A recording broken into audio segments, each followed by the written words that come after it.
Welcome to our daily meditation in the book of Ecclesiastes written by King Solomon. Solomon in his final years looks back at his life with a philosophical gaze. Let's hear what he had to say about his search for meaning from Ecclesiastes 11 and verse 6. Sow your seed in the morning, and at evening let your hands not be idle. For you do not know which will succeed, whether this or that, or whether both will do equally well. I'm speaking on the subject this, that, or both. This, that, or both. A few days ago, we spoke on the subject of investments. Solomon had recommended then that we cast our bread upon the waters. In other words, that we invest in ventures. Again, Solomon leads us into this field of business when he encourages the reader or listener to be industrious. I am mindful of the fact that Solomon shall soon be addressing the youth of his world in the next few verses of this chapter. So I want to pay particular attention to our young people today. Young people are an investment, so this verse offers to them tremendous career advice. Be industrious. Be hardworking. Be prepared to work a little harder and a little longer if you want to go a little further. Young people are very passionate towards success. Youthfulness is characterized by a level of impatience and is not normally given to delayed gratification. Their creativity and desire to accomplish is indicative of the development stage in which they are in.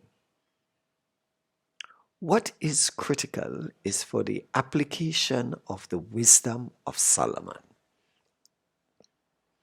to encourage, guide, mentor, coach, to stimulate the gifts of our youth. That is what is required. What is toxic to the development of our youth is the desire by many older human beings to control, smother, and crush the curiosity, innovation, and inventiveness of the youth. Once they replicate that which we say to them, we are happy. Even if it may mean that they do as I say, but not as I do. Once they challenge our attitudes, systems, and behavior, we then consider them belligerent and rude and resort to restrain their exuberance.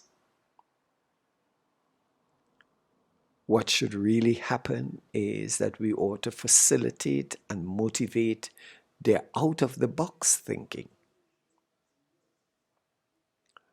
We can subject the youth to so many negative forces such as punishments, ridicule, containments that seek to break their curious spirit. The result is youth who are disengaged from our national development strategies,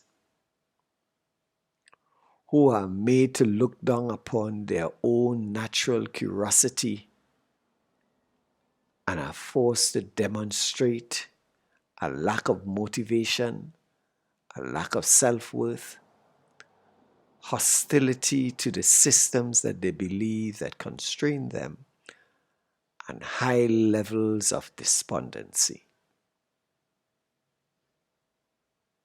Solomon illustrates for us the need to have faith in our youth and to place a context of enablement career information, and economic resources at their disposal.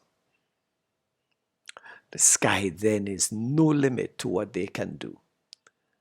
The challenge of our youth is not if they can learn, but our aiding them to discover how they learn. Sow your seed in the morning, and at evening let your hands be not idle. For you do not know which will succeed, whether this or that, or whether both will do equally well. So too we must look at our youth as potential for success, be it this, that, or both. After all is said and done, there's only one thing left to say. Have reverence for God and obey His commands, because this is all that we were created for. God bless you. Amen.